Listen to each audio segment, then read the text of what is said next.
Go. Man hasn't read. Ghost Ogre. Man doesn't read. Yeah, he's out. He's out. See you, bud. And just like that, we are Diamond with Shining Sarc. Thank you to everyone for watching the stream. We've done it. Diamond with the best deck. Fat gems for it too. Gotta love to see it. Gotta love to see it. Alright. It's time. It's finally time for the deck profile. We're starting with hand traps, I guess. One effect Veiler because we're playing cross out more than anything. And we don't want Gadget to be Veiled or Gandora to be Veiled because, yeah, this also loses to Ash and Imperm.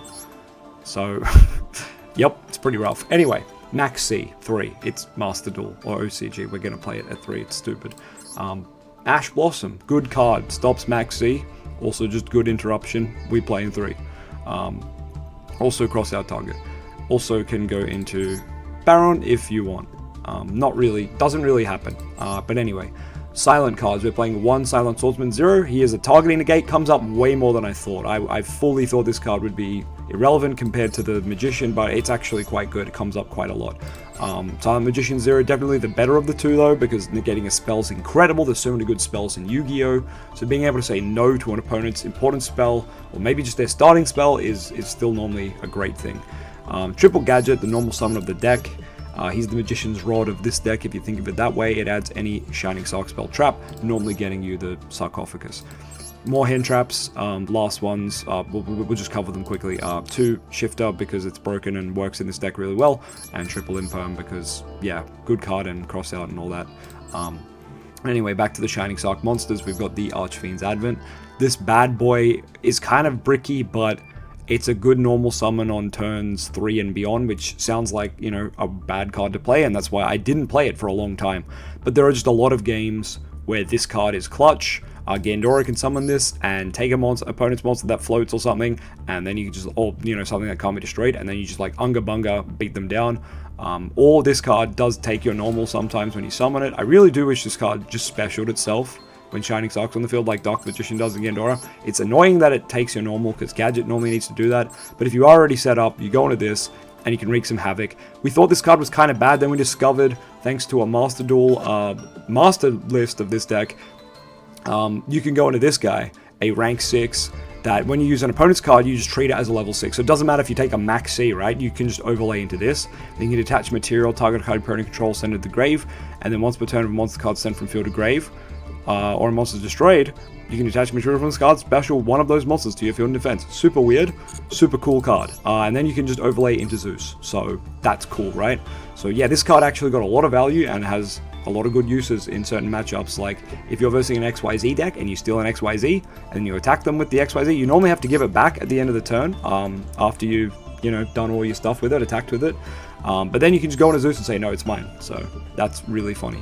One of the Dark Magician, and let's be real, this card doesn't do a lot for the deck. It can do some combos, like rank 8 combos. Normally you use it to summon Dragoon in the TCG, but we don't have Dragoon in Master Duel. So what we're actually playing it for in this deck is clout, because I'm a Dark Magician YouTuber and I had to play it. This list is 41 cards because of this. Otherwise, you probably cut this and have a better time.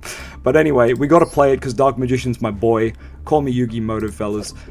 It does come up from time to time, summoning this and summoning Gandora. You get to summon it back, and you get to summon a big guy, and it just gives you a lot of damage going second to kind of push for game if you summon out Silent Magician and you give it a bunch of stats, so it's pretty nice.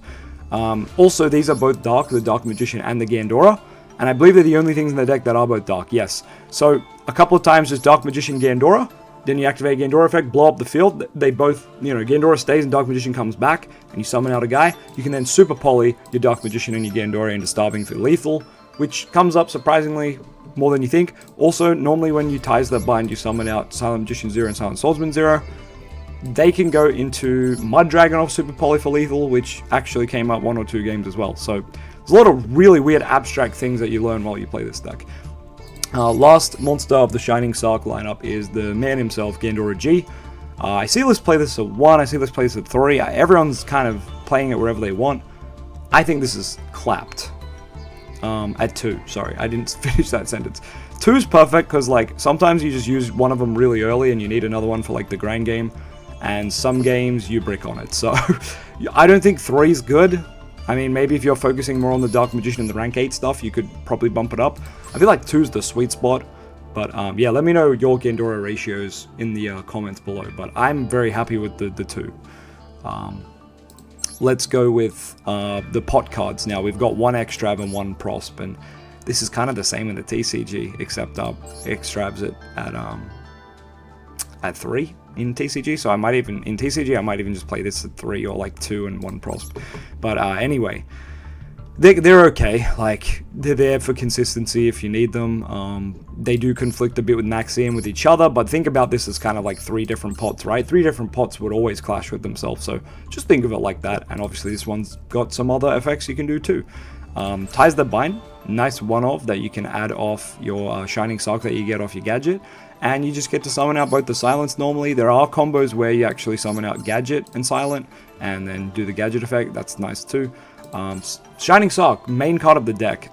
You don't have enough ways to it. Honestly, there's games where you can't play because you can't get to this card, or you've opened up like Gandora and like a Silent card, and you don't have this. So like, you're like, well, my cards are kind of useless without it. So obviously, Future Silence is 3 copies of a Rotor for the deck, but you have to add a Shining Sock monster. So you have to add Gadget normally, and Gadget will then add you this. So you kind of have 9 copies of Sock, and it's still not quite enough. So I'm hoping Field Spell in future, fingers crossed. Kind of like the King Sock stuff, where it counts as Shining Sock on the field and does some searching. Could be nice, or they could go a different direction completely, but as long as there's like another way to get to Shining Sock, that would be really nice in my opinion, because 9 ways, it's nearly enough. It sounds like it should be enough, but it's kind of not. There's still a lot of non-games, so I don't know if it'd be too consistent, but I feel like another card that gets us here would be really huge. But that obviously means less room for hand traps. But anyway, going second stuff, just Super Poly really. I mean, the hand traps also help with that, but going second, Super Poly is really good. Setting at turn 1 can be quite good against Tenpai. They go to battle phase with 2 dragons, you just go, nope, Super Poly, goodbye. That's normally the end of their turn. They could have Kaiman, but, you know, it is what it is. Anyway, cross out, card good. Could play Called By as well, but we chose not to, for more space for hand traps and things. Turn Silence. Good card sometimes. It's still very awkward. I wish this card was easier to resolve. It does need a Shining Sock monster and Shining Sock to be a negate. Otherwise, it's just a gain 3 levels, because it can be a very awkward card if you don't have the setup, which is why I just play 1. Kind of like Ties, where they both need a lot of setup. They need a Shining Sock monster, and they both need Shining Sock. So, because they're so reliant on 2 other cards existing, I just play them at 1 because I'm scared of bricking. I do see people play both of these cards at 2. I think if you want to do that, great.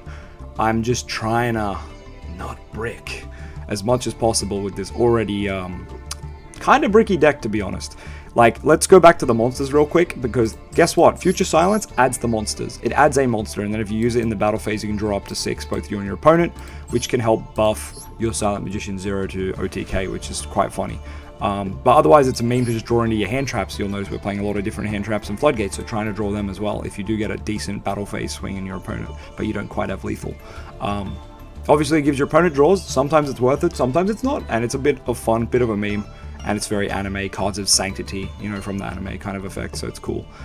Coming back to the Shining Sock monsters, because this adds them, you'll notice you kind of only want to open Gadget Trio in your opening hand. You kind of just want this, because turn 1, if you're going first, you don't want this, you don't want this, you don't want this. Yeah, these are okay to normal summon if you have to, but you still want Shining Sock. So ideally, you normally just have to normal this and go get Sock. So yeah, typically that's what you want turn 1. Turn 2, obviously this card has a lot of value, this card has some value, this card has some value, and the Shinings, the zeros you never want to open basically, but you don't want to summon them off Ties or something, or Gandora's effect, but anyway. Yeah, still got to play Future Silence at 3. It's crazy, the event deck for Shining Sock has this at 2 or something, and this at 2, and I was like, these are not the same. And this is also a common, which is wild to me. I think this should be the SR and this should be the common, but anyway. Imperm, hand trap, we've already spoke about it, card good. Judgment, this is a surprisingly good take, which I didn't think of. This was just in the master list. On the Master Duel meta site, and this just is goated, right? Because some boards just aren't that strong. You normally go like Gadget, Sock, Ties that bind, summon out a targeting negate and a spell negate, and you're passing. And like that's your board. 2 interruptions, kind of. So the Judgment being like a big no button into like Tenpai's normal summon is very good. And, pardon me, once again, against Tempire, by the way, if you have this in the grave, turn silence. During damage calc, if your monster has Shining Sark in text, and it battles, just banishes end battle phase. That is a massive winner against Tempire. And yeah, so hopefully Super Poly can help you with Yubel, sorry. Also, would like to mention, Shining Sark has the effect, if your opponent specials a monster from grave, discard a spell, target one of those, send it to grave. Super nice in the Yubel matchup when they summon off Spirit and stuff.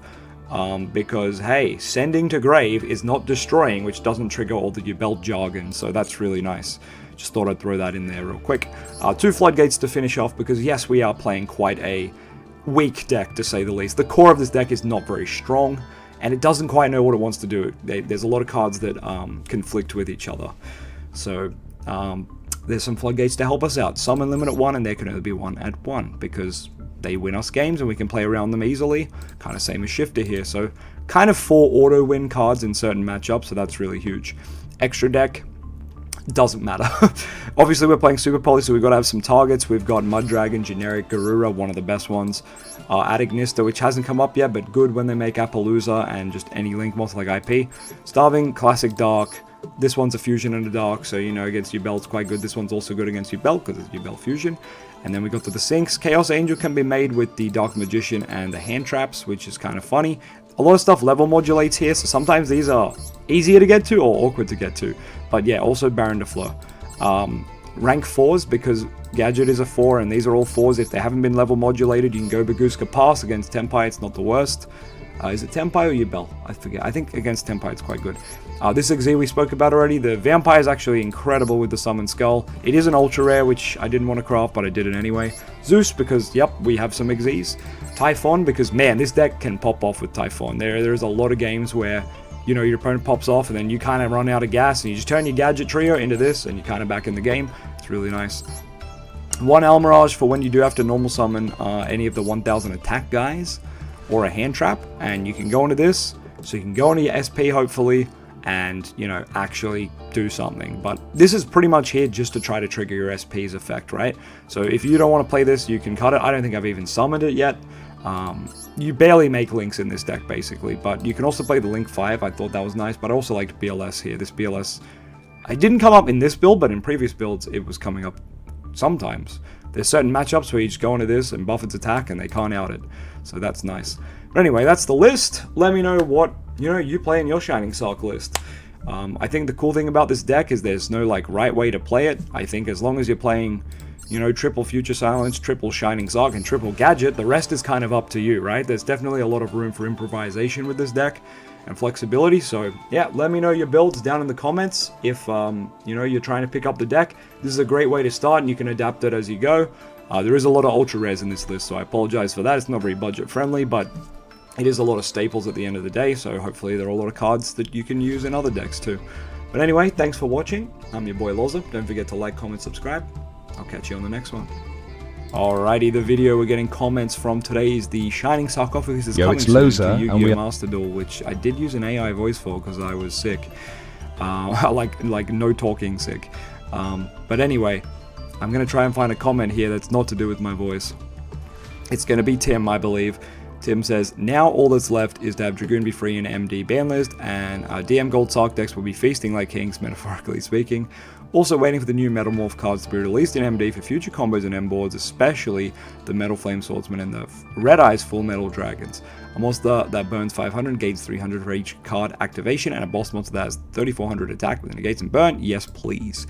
Now, Tim's touched on 2 things here that I like a lot. Obviously, Dragoon, please come to Master Duel. That would be huge for me and making content, but also just to show the world how cracked Dragoon is.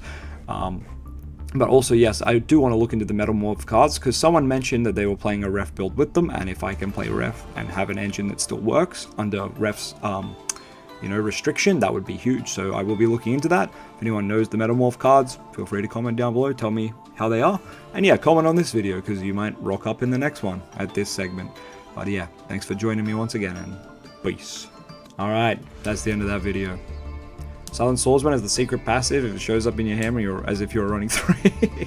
It does, doesn't it? And it's the silent cards love to do that. It's so funny that we play Silent Magician at 2 because it shows up in your hand so often, and you're just like, Ties that bind. I don't want to summon from hand. It's honestly the main reason, I swear. Like, obviously, you can use this one when your other one dies on, like, a later turn, but more than often, the 1 gets you by. But, yeah. Tie stays a 1, turn silence a 2. I'm still a big fan of, like, both these cards need 2 cards to be on the field, to be, like, live, so I'm just gonna put them at 1, right? I'm just gonna put them at 1. And they're, like, searchable off multiple things like this and this, so I think it's kind of fine. But yeah, some games you do open ties or you open turn silence, and it makes your whole hand a lot better because you've already got the rest of the pieces. It's kind of nice, but I do like that this deck can just be played as a 1-card combo deck. If you just open Sarc or you just open Gadget, you can go, right? You can open Future Silence, you can go. That is something so unique to playing a Dark Magician-based deck, even though there's only one Dark Magician. I don't care. It's still Dark Magician to me, but yeah. Damn. I need to check the group chat and see if people are getting on Overwatch now. The DM's fine. It's okay, right? There's better cards you could play, but honestly, there were times where it came up. Oh yeah, Neo Galactic. I definitely turned around on Skull. I didn't like Skull, alright? This is the only reason I turned around, because we tried it, I didn't like it, I cut it. I brought it back because of this. This is Giga Brain. The fact that you can go into this, steal a card, make it Zeus so they don't even get it back, like, hilarious. Hilarious. And that last game where I just took the Kashtira guy's card, that's just quality, right?